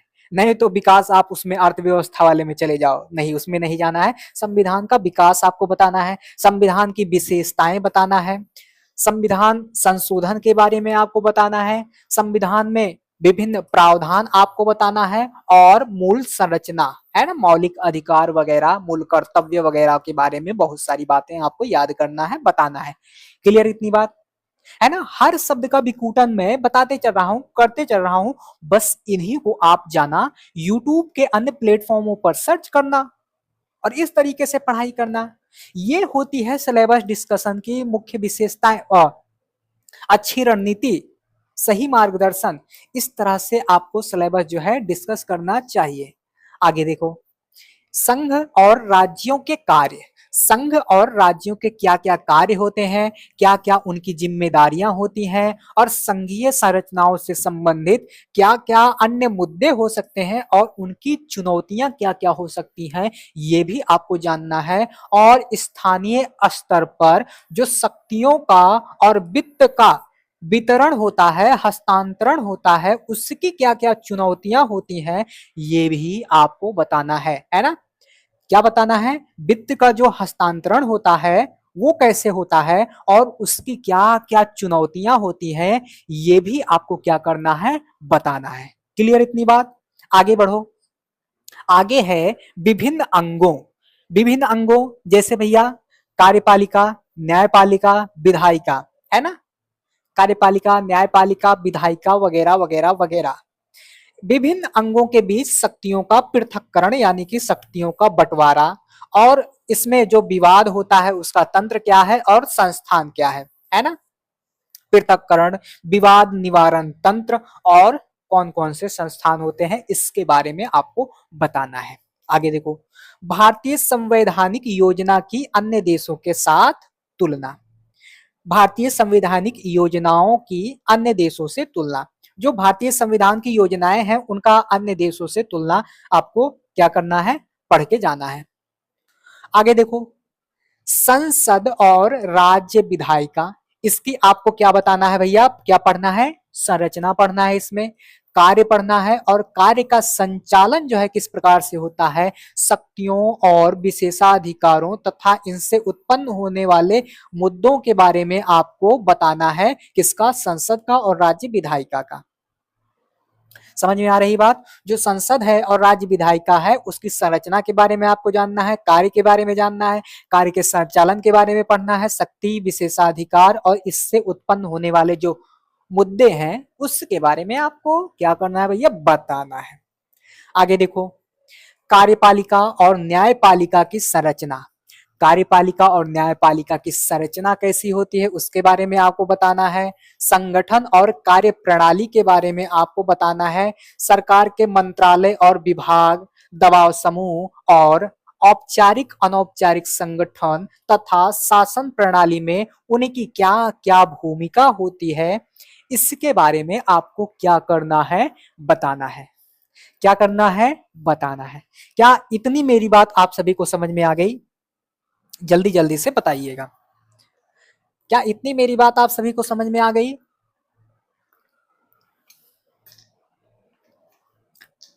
अब आइए आगे बढ़ते हैं। आगे आगे देखोगे तो यहां दिया गया है जन प्रतिनिधित्व। क्या दिया गया है, जन प्रतिनिधित्व अधिनियम की प्रमुख विशेषताएं। अब ये जन प्रतिनिधित्व अधिनियम की क्या क्या प्रमुख विशेषताएं हैं इसके बारे में भी आपको जान के जाना है। विभिन्न संवैधानिक पदों पर नियुक्ति, जो विभिन्न संवैधानिक पद है उस पर नियुक्ति, विभिन्न संवैधानिक निकायों की शक्तियां, कार्य और जिम्मेदारियां क्या क्या होती हैं, इनके बारे में आपको पढ़ के जाना है। और यहां लिखा है सांविधिक, विनियामक और विभिन्न अर्ध न्यायिक निकाय क्या होते हैं, इनके बारे में भी आपको जानना पड़ेगा, है ना। इनके कार्य वगैरह क्या होते हैं, इनके कार्य क्षेत्र वगैरह क्या होते हैं, इससे जुड़े तमाम मुद्दों को आपको पढ़ के जाना है। आगे देखो, विभिन्न देशों में विकास के लिए सरकारी नीतियां और हस्तक्षेप तथा उनके निर्माण और कार्यान्वयन से उत्पन्न होने वाले मुद्दों के बारे में आपको पढ़ना है। क्या करना है, पढ़ना है। आगे देखो, विकास प्रक्रियाएं और विकास उद्योग, गैर सरकारी संगठनों, स्वयं सहायता समूहों, विभिन्न समूहों और संघों, दानदाताओं, लोकोपकारी संस्थाओं, संस्थागत और अन्य पक्षों की क्या क्या भूमिका होती है, इसके बारे में भी आपको बताना है। आगे बढ़ो भैया। केंद्र और राज्यों द्वारा जनसंख्या के कमजोर वर्गों के लिए चलाई जा रही कल्याणकारी योजनाएं और इन योजनाओं का क्रियान्वयन, इन कमजोर वर्गों की सुरक्षा और बेहतरी के लिए गठित तंत्र, कानून, संस्थाएं और निकायों के बारे में आपको पढ़ना है। फिर आगे देखोगे, स्वास्थ्य हो जाएगा, शिक्षा हो जाएगा, मानव संसाधन से संबंधित सामाजिक क्षेत्र, सेवाओं के विकास और प्रबंधन से संबंधित तमाम मुद्दों को आपको पढ़ना पड़ेगा। गरीबी और भूख से संबंधित तमाम मुद्दों को आपको जानना पड़ेगा। तो भैया सिलेबस बहुत बड़ा है और अभी तक अगर आप सभी ने एक भी बार वीडियो को स्किप किया होगा तो भैया आप अपनी सफलता पर, आप अपनी पांव पर खुद कुल्हाड़ी मार रहे हो, ये आप जानते, ध्यान में रखिएगा। आगे आगे देखो, शासन व्यवस्था के महत्वपूर्ण पहलू आपको पढ़ना है। पारदर्शिता और जवाबदेही के बारे में बताना है। ई गवर्नेंस, अब अनुप्रयोग, मॉडल, सफलताएं, सीमाएं और क्षमता, नागरिक चार्टर, पारदर्शिता और जवाबदेही तथा संस्थागत और अन्य उपायों के बारे में आपको जानना है। और लोकतंत्र में सिविल सेवाओं की भूमिका, यानी कि आप जिस चीज की तैयारी कर रहे हैं वो भी आपको पढ़ना है यहाँ पर। आगे देखो, भारत और उसके पड़ोसी देशों के साथ संबंध, भारत और उसके पड़ोसी देशों के साथ कैसा संबंध है, इसके बारे में भी आपको क्या करना है, पढ़ना है, बताना है ना। चाइना के साथ संबंध कैसा है, रसिया के साथ, पाकिस्तान के साथ, श्रीलंका के साथ, है ना, संबंध कैसे हैं, इनके बारे में आपको पढ़ना है। वर्तमान में, प्राचीन काल में कैसे संबंध थे, क्या संबंध थे, और वर्तमान में क्या कैसे संबंध है, इसके बारे में आपको जानना है। और सारी चीजों को यहाँ क्या करेंगे, क्लियर नहीं कर सकते, तो इसीलिए कभी जब समय मिलेगा तो हम लोग एक एक विषय के महत्वपूर्ण टॉपिक और उस टॉपिक के अंतर्गत भी क्या कितना पढ़ना है, सारी चीजों का डिस्कशन एक एक करके कर लेंगे, अगर आप कहते हैं तो, अगर आप कहते हैं तो, अन्यथा नहीं किया जाएगा, कोई जरूरत नहीं है। भारत से संबंधित और या भारत के हितों को प्रभावित करने वाले द्विपक्षीय, क्षेत्रीय और वैश्विक समूह और समझौतों के बारे में जानना है। विकास और विकासशील देशों की नीतियों और राजनीति का भारत के हितों और भारतीय प्रवासी समुदाय पर क्या प्रभाव पड़ता है, इसके बारे में जानना है। कुछ महत्वपूर्ण अंतरराष्ट्रीय संस्थाएं, है ना, संस्थाएं और मंच, उनकी संरचना और जनादेश वगैरह के बारे में क्या करना है भैया, आपको जानना है। फिर आइए बात करते हैं पेपर नंबर 4 की, और इसका नाम आपको दिखेगा सामान्य अध्ययन 3। क्या नाम दिखेगा, सामान्य अध्ययन 3। इसमें आपको जो है विज्ञान और प्रौद्योगिकी पढ़ना होता है। विज्ञान और प्रौद्योगिकी से आपके प्रारंभिक परीक्षा में भी क्वेश्चन आते हैं और यहाँ भी आते हैं। आर्थिक विकास, आर्थिक विकास यानी कि अर्थव्यवस्था, तो अर्थव्यवस्था से भी जो है आपके प्रारंभिक और मेन में क्वेश्चन पूछे जाते हैं। जैव विविधता, इसको पर्यावरण और पारिस्थितिकी तंत्र से जोड़ के जो है पीटी और मेन दोनों में क्वेश्चन पूछे जाते हैं। सुरक्षा और आपदा प्रबंधन, ये भी ये जो है आपके प्रारंभिक परीक्षा में नहीं आएगा, ये केवल और केवल आपके मेंस में पूछा जाएगा, है ना। डिजास्टर एंड डिजास्टर मैनेजमेंट, ये आपके किससे पूछा जाएगा, केवल मेंस में पूछा जाएगा, पीटी में इसका कोई भी लेना देना नहीं है। अब देखो भारतीय अर्थव्यवस्था और योजना, है ना, इसके बारे में जानना है। संसाधन जुटाने, वृद्धि, विकास और रोजगार से संबंधित मुद्दे। आप अगर क्लास 11th और 12th की एनसीईआरटी पढ़ोगे तब भी आपको बहुत सारा ज्ञान जो है बेसिक बेसिक वाला अर्थव्यवस्था से जुड़ा आपको एनसीईआरटी में ही ढूंढने पर मिल जाएगा, है ना। क्योंकि अगर कोई भी शिक्षक हो, है ना, कोई भी शिक्षक हो, वो कितना भी पढ़ाएगा, अगर बहुत ज्यादा बेसिक लेवल से पढ़ाएगा तो भैया 100-150 क्लासें उससे देनी पड़ेंगी। और जब तैयारी करवाया जाता है तो 50-60 क्लासों में, 70 क्लासों में निपटा दिया जाता है ना। क्योंकि बहुत ज्यादा, अगर बहुत ज्यादा हद से ज्यादा बेसिक जाएंगे तो क्लासें जो है बहुत ज्यादा देनी पड़ जाएगी, 150-200 क्लासें देनी पड़ जाएंगी।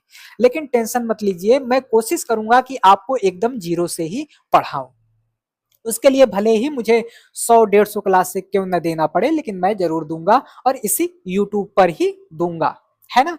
अगर आप अच्छे से सारी चर्चाओं को देखते हैं, है ना, और आप लगातार डिमांड करते हैं कि इस क्षेत्र पर ये चर्चा आनी चाहिए, इस क्षेत्र से संबंधित ये चर्चा आनी चाहिए, तो मैं आपके लिए जरूर हर एक चर्चा लेकर आऊंगा। लेकिन अगर आप निष्क्रियता दिखाएंगे तो वीडियो को जो है प्राइवेट रख दिया जाएगा, केवल जिसके पास लिंक रहेगी उसे ही मिलेगा, या इसे मेंबरशिप में जोड़ दिया जाएगा। जो मेंबरशिप की सदस्यता लेगा, 100-150 जो भी उसकी फीस होगी उतना पेमेंट करेगा, तो केवल उसी को ही वीडियो मिलेगी, है ना। अगर आप निष्क्रियता दिखाएंगे तुरंत ये सारे नियम अपनाए जाएंगे, है ना, सीधी बात। क्योंकि जब कुछ चीजें आपको फ्री मिलने लगती हैं तो आप उसकी क्या बोलते हैं, याद नहीं आ रहा है, उसकी अहमियत आप नहीं समझते, उसकी इज्जत आप नहीं करते, उसकी वैल्यू आप जो है नहीं रखते। तो इसीलिए जो है आपको ये कदम अपना लिए जाएंगे अगर आप निष्क्रियता दिखाते हैं तो। अगर हाँ, अगर आप सक्रियता दिखाते हैं तो एकदम धुआंधार तरीके से सारी क्लासेस, सारी चर्चाएं एकदम तबाही तबाही मचा दिया जाएगा। मेंस आंसर राइटिंग, पीटी के पीवाईक्यू, है ना, पिछले 20 25 30 वर्षों के हल करा दिए जाएंगे। मेंस के जो है बहुत सारे क्वेश्चन हल करा दिए जाएंगे। सीसेट की क्लासें लगवा दी जाएंगी, वो भी एकदम निःशुल्क, अगर आप सक्रियता दिखाते हैं तो।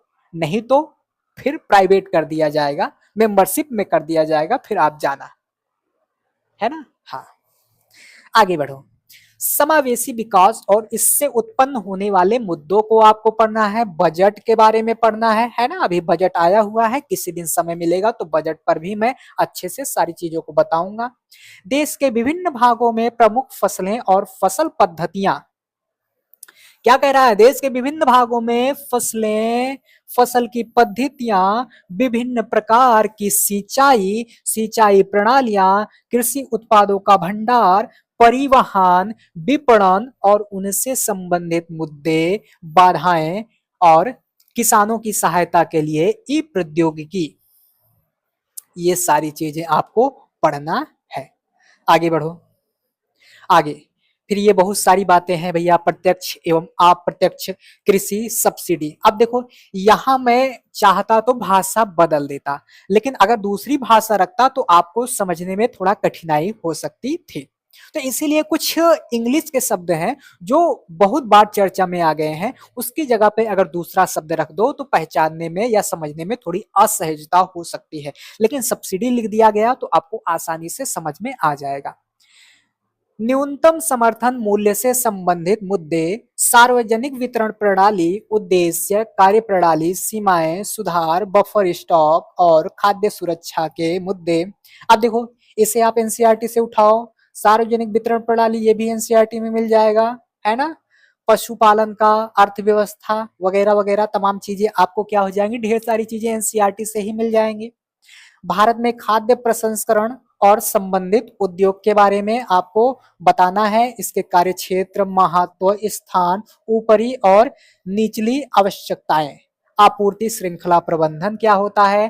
भारत में भूमि सुधार के बारे में आपको पढ़ना है। और भारत में भूमि सुधार ये किससे कंप्लीट हो जाएगा, ये कंप्लीट हो जाएगा किससे, भूगोल से।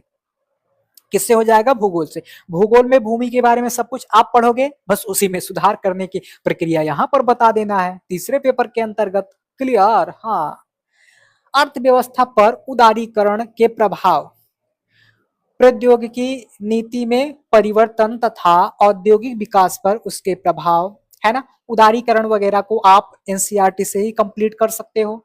बुनियादी ढांचा, ऊर्जा, बंदरगाह, सड़कें, हवाई अड्डे, रेलवे इत्यादि और निवेश का मॉडल, ये भी आपको क्या करना है, बताना है। आगे विज्ञान और प्रौद्योगिकी आपको क्या करना है, पढ़ना है। विज्ञान एवं प्रौद्योगिकी के क्षेत्र में भारतीयों की क्या क्या उपलब्धियां हैं, इसको आपको बताना है। सूचना प्रौद्योगिकी, अंतरिक्ष, कंप्यूटर, रोबोटिक्स, ये नए नए जो है आज का रोबोट वगैरह बनाए जा रहे हैं, तो ये हो गया। और नैनो प्रौद्योगिकी, जैव प्रौद्योगिकी, ये सब विषय बिंदु भी आपको क्या होने चाहिए, क्लियर होने चाहिए। संरक्षण, पर्यावरण प्रदूषण और उसमें गिरावट, पर्यावरण का प्रभाव आकलन, है ना। तो जलवायु परिवर्तन से संबंधित, इससे संबंधित जैसे कचरा वगैरह हो गया, उसको रिसाइकलिंग कैसे किया जाता, कैसे करके जो है उसको क्या बोलते हैं, पर्यावरण को नुकसान भी ना पहुंचे और उसे जो है हम क्या कर लें, उपयोग भी कर लें। तो इससे भी संबंधित कई सारे विषय बिंदु आपको पढ़ने चाहिए, पढ़ के जाने चाहिए। आपदा और आपदा प्रबंधन के बारे में आपको पढ़ना है ना। विकास और फैसले, ये भी हो गया।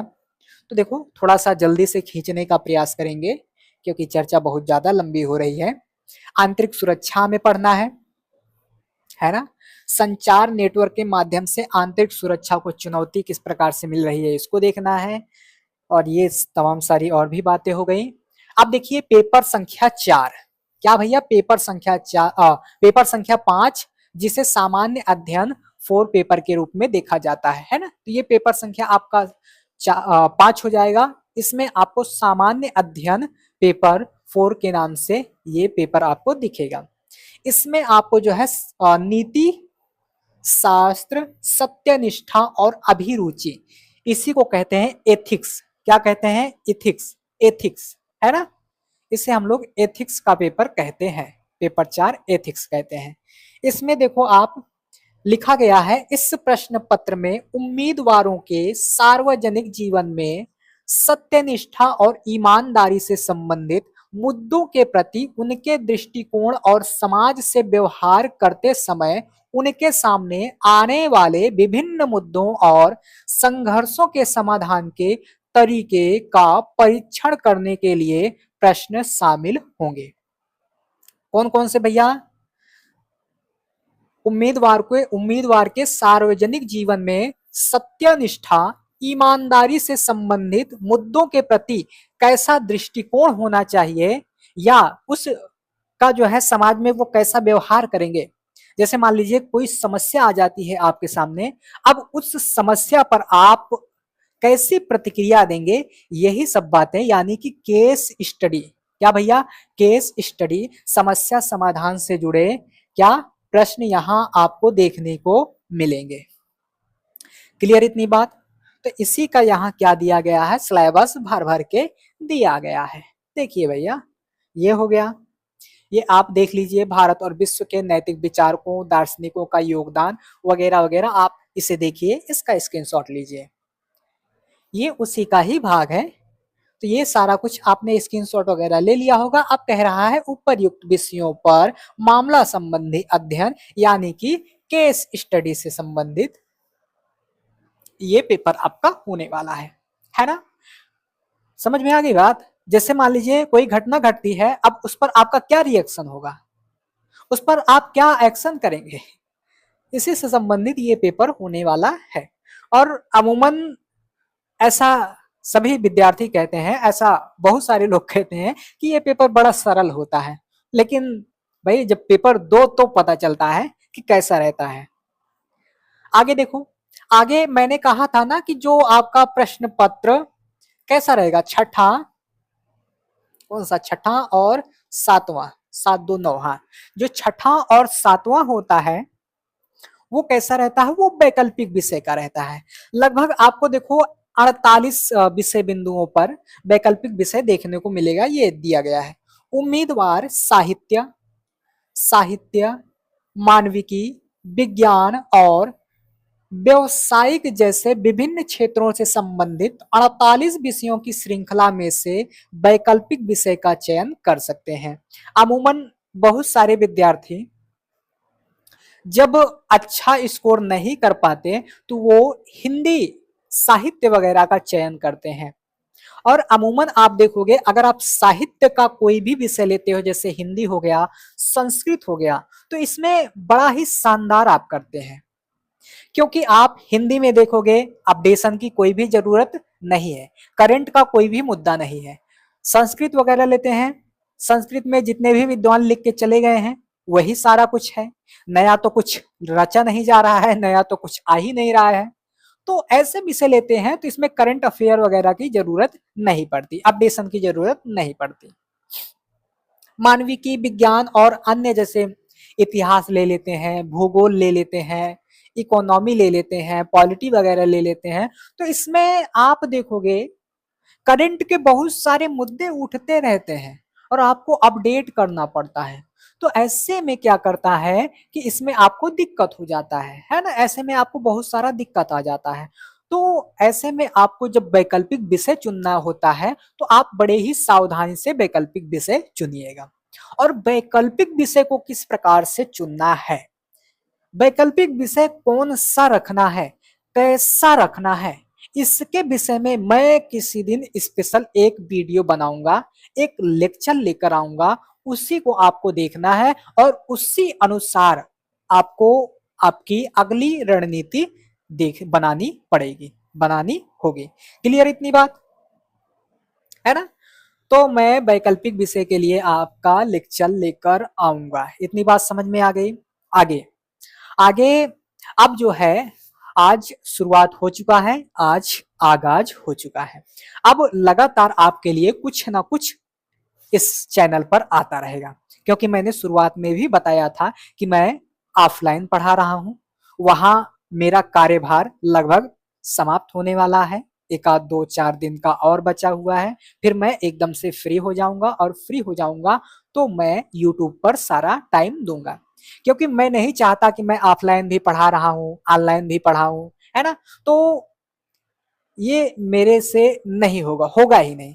मैं जहां पढ़ा रहा हूँ, जितना पढ़ा रहा हूँ, वहां मैं चाहता हूँ कि 100% मेहनत करूं और 100% उसी में लगाऊं। तो मैं ऑफलाइन पढ़ा रहा था, तो इसलिए ऑनलाइन बंद रखा था। अब मैं वहां से विदा ले रहा हूँ, वहां से मेरा कार्यभार पूर्ण हो रहा है, तो अब मैं क्या करूंगा, आपको ही पढ़ाऊंगा। क्लियर इतनी बात। अब मैं ऑनलाइन में शानदार करूंगा, ये हो गया। और मैंने कहा था शुरुआत में कि PCS, RO, UPSC, one day exam, और भी जो तमाम हमारे विद्यार्थी हैं, हमारे अभ्यर्थी हैं, ये सभी भटकते रहते हैं, वो इन चर्चाओं से क्या कर सकते हैं। तो देखो भैया, मैं इतिहास पढ़ाऊंगा, शुरू से अंत तक पढ़ाऊंगा। अब इतिहास को आप यहां से पढ़िए, पूरा पढ़ डालिए, और आप देखते होंगे, चाहे वनडे एग्जाम है, चाहे पीसीएस है, चाहे आरओ है, यहां तक कि यूपी बोर्ड के एग्जाम में भैया एकदम अपडेटेड क्वेश्चन आ रहे हैं। क्वेश्चनों का लेवल आप देखोगे तो आप परेशान हो जाओगे। अभी विश्वास नहीं करोगे आप, और विश्वास आपको करना पड़ेगा। आप अभी जाइए, यूपी बोर्ड कक्षा 10वीं का 2026 का मॉडल पेपर उठा के देखिए भाई साहब। उसमें आप देखोगे तो चाहे इतिहास के क्वेश्चन हो गए, भूगोल के क्वेश्चन हो गए, चाहे अर्थव्यवस्था के क्वेश्चन हो गए, और चाहे आपका ये एक विषय और रहता है पॉलिटी, इसके क्वेश्चन उठा के देखिए, हवा नहीं लगेगा भाई साहब, हवा नहीं लगेगा। इतना खतरनाक खतरनाक क्वेश्चन बनाया गया है। साइंस के क्वेश्चन उठा के देख लीजिए, दिन में ही तारे दिखने लगेंगे। तो भैया लेवल बढ़ रहा है। तो वो सब क्या करेंगे, जैसे कक्षा 10वीं के विद्यार्थी हैं, कंपटीशन के विद्यार्थी हैं, या टीजीटी, पीजीटी, नेट, जेआरएफ वगैरह वगैरह तमाम चीजें कर रहे हैं। देखिए एनसीईआरटी यहां से पढ़ाई जाएगी, एनसीईआरटी को एकदम खतरनाक तरीके से पढ़ाई जाएगी, एकदम एनसीईआरटी के दायरे को तोड़ ताड़ के पढ़ाया जाएगा, एकदम स्टैंडर्ड लेवल से एनसीईआरटी को पढ़ाया जाएगा। जीरो से तो पढ़ाया जाएगा, लेकिन उसमें जो कंटेंट आपको दिया जाएगा वो कंटेंट स्टैंडर्ड लेवल का होगा, तो वो सभी के लिए काम आ जाएगा। जो उस कक्षा में पढ़ रहे हैं, जो यूपीएससी की तैयारी कर रहे हैं, पीसीएस वगैरह, यानी कि तमाम तमाम जिनके सिलेबस में वो विषय लगा होगा, उन सबके काम आने वाला है। तो ये हो गई एनसीईआरटी की बात। अब बात कर लेते हैं जो यहाँ कक्षाएं होंगी, जो यहाँ चर्चाएं होंगी, उनके बारे में। तो देखिए भैया, आप इतिहास पढ़ रहे हैं, क्वेश्चन चाहे जो भी परीक्षा हो उसका लेवल देखिए, है ना। तो यहां से आप इतिहास, भूगोल, राजनीति, पॉलिटी, समाज वगैरह वगैरह तमाम विषय पढ़ सकते हैं। और उसी में से आपको क्या करना है, थोड़ा सा अपडेशन करना है, थोड़ा सा अपडेट करना है, थोड़ा सा उसमें चीजों को क्या करना है, उसका लेवल जो है थोड़ा सा घटाना है, थोड़ा सा बढ़ाना है। खैर, इधर पीसीएस, आरओ तक तो ये कवर ही करेगा, इसके लिए कोई चिंता की बात नहीं है। लेकिन अगर आप और छोटे एग्जाम में दे रहे हैं, जैसे वनडे वगैरह, तो इसमें जो है थोड़ा और फैक्ट आपको भरना पड़ेगा, क्योंकि यहाँ यूपीएससी में मैं ज्यादा फैक्ट वगैरह नहीं पढ़ाऊंगा, है ना। तो आपको उसमें फैक्ट भरना पड़ेगा, तो थोड़ा सा अपडेशन करना है बस। बाकी आपको कुछ नहीं पढ़ना है, यहीं से पढ़ के आप सारी चीजों का पेपर दे सकते हो। यहाँ अगर आप एमए वगैरह भूगोल से कर रहे हैं, इतिहास से कर रहे हैं, तो मैं यहाँ जो है इतिहास भूगोल वगैरह पढ़ाऊंगा ही, वहां से भी आप कंप्लीट कर सकते हैं, वहां से आप कंप्लीट कर सकते हैं। मैं यहाँ एनसीईआरटी पढ़ाऊंगा, एनसीईआरटी में आपने अगर भूगोल से एमए कर रखा है या एमए कर रहे हैं, तो वहां आप देखोगे भूगोल का क्या है, भूगोल का आप तीसरा पेपर दोगे और चौथा पेपर दोगे, तो उसमें आपका जो है एनसीईआरटी से ही सीधा का सीधा पूरा का पूरा पेपर ही बन जा रहा है, पूरा का पूरा पेपर ही बन जा रहा है। अरे भैया, तो क्या जरूरत है भटकने की, केवल एनसीईआरटी कंप्लीट करो जाके पेपर। तो समझ में आ रही है बातें। तो देखिए भैया, आपको लग रहा होगा कि ये बीए एमए की बात कहाँ कर रहा है। अरे भैया, जब चर्चा चल ही रही है, मेहनत किया ही जा रहा है, तो थोड़ा सा और मेहनत कर लिया जाए, थोड़ा सा उनका भी पेपर देख लिया जाए, थोड़ा सा उनके बारे में भी बता दिया जाए। क्लियर हो रही है बातें। दर दर की ठोकरें खाते रहते हो, जगह जगह भटकते रहते हो, है ना। और मैं जैसे मान लीजिए यहाँ बता रहा हूं तो आप सब इसका जो है गलत अर्थ निकालने लगोगे। अरे भैया, मुझे जो है सीखने की आदत है और मैं जो है हमेशा सीखता रहता हूँ। मैं यूपीएससी भले ही पढ़ाता हूँ लेकिन मैं क्वेश्चन वगैरह सबके देखता रहता हूँ, कहाँ लेवल डाउन हो रहा है, कहाँ लेवल जा रहा है ना। मैं पूरा देखता रहता हूँ, पूरा जो है चर्चा लेता रहता हूँ, हर जगह समझता रहता हूँ, सीखता रहता हूँ, क्योंकि मुझे पढ़ाना है। मुझे क्या करना है, पढ़ाना है। पढ़ाने के लिए मुझे जो है बहुत सारी बातों की जरूरत पड़ती है, बहुत सारे स्रोतों की, बहुत सारे रिसर्च वगैरह की जरूरत पड़ती है। तो मैं हर जगह जो है देखता रहता हूँ, हर प्रश्न पत्र उठा के देखता रहता हूँ कहाँ क्या कैसा हो रहा है। तो आप यहाँ से बहुत कुछ ले सकते हो, यहाँ से बहुत कुछ उठा सकते हो। बहुत सारी चर्चाएं आपकी यहीं से कंप्लीट हो जाएंगी, इसी मंच से कंप्लीट हो जाएंगी। क्लियर हो रही हैं बातें? हाँ। तो अब जो भी आपके डाउट होंगे उनको आप कमेंट में बताएंगे और उसी आधार पर हम यहां से आपके लिए चर्चाएं लेकर आते रहेंगे। और आज के बाद 1 या 2 दिन के बाद आपकी कोई ना कोई चर्चा जो है प्रारंभ कर दी जाएगी, कोई ना कोई चर्चा जो है चालू कर दी जाएगी। सबसे पहले मैं कोशिश करूंगा कि आपको इतिहास पढ़ा दूं, और इतिहास के साथ साथ मैं जो भी विषय पढ़ाऊंगा उसी की एनसीईआरटी भी साथ साथ पढ़ाता चलूंगा, ताकि एनसीईआरटी भी पढ़ लो, स्टैंडर्ड भी कंप्लीट कर लो। जब मैं आपको राजनीति पढ़ाऊंगा यानी कि पॉलिटी पढ़ाऊंगा, और मैं जो है एक आध वैकल्पिक विषय यानी कि 2-3 विषय ही यहाँ मैं आपको पढ़ाऊंगा। क्या पढ़ाऊंगा? 2-3 विषय ही पढ़ाऊंगा। अगर मुझे टीचर मिल जाते हैं तो मैं और भी विषय आपको लगा दूंगा। क्लियर? तो आपकी चर्चा जो है कब से आएगी? आज से 2 दिन बाद। 2 दिन बाद जो है आप नोट कर लेना। सबसे पहले जो चर्चा आएगी वो इतिहास की रहेगी। जब इतिहास हम लोग पूरा कर लेंगे और इतिहास के साथ साथ उसकी एनसीईआरटी को भी क्या करेंगे, एनसीईआरटी उसकी एनसीईआरटी को भी पढ़ लेंगे। और जब इतना पढ़ लेंगे तब हम नया विषय शुरू करेंगे, वो भी आपके डिमांड पर। और ऐसी वीडियो अगर आपको और चाहिए तो आप कमेंट करिएगा, वहां मैं फिर कमेंट का जवाब लेने के बाद अगली वीडियो के लिए सोचूंगा। तो आज के लिए बस इतना ही। पढ़ते रहिए, फिर मिलेंगे। बहुत बहुत धन्यवाद।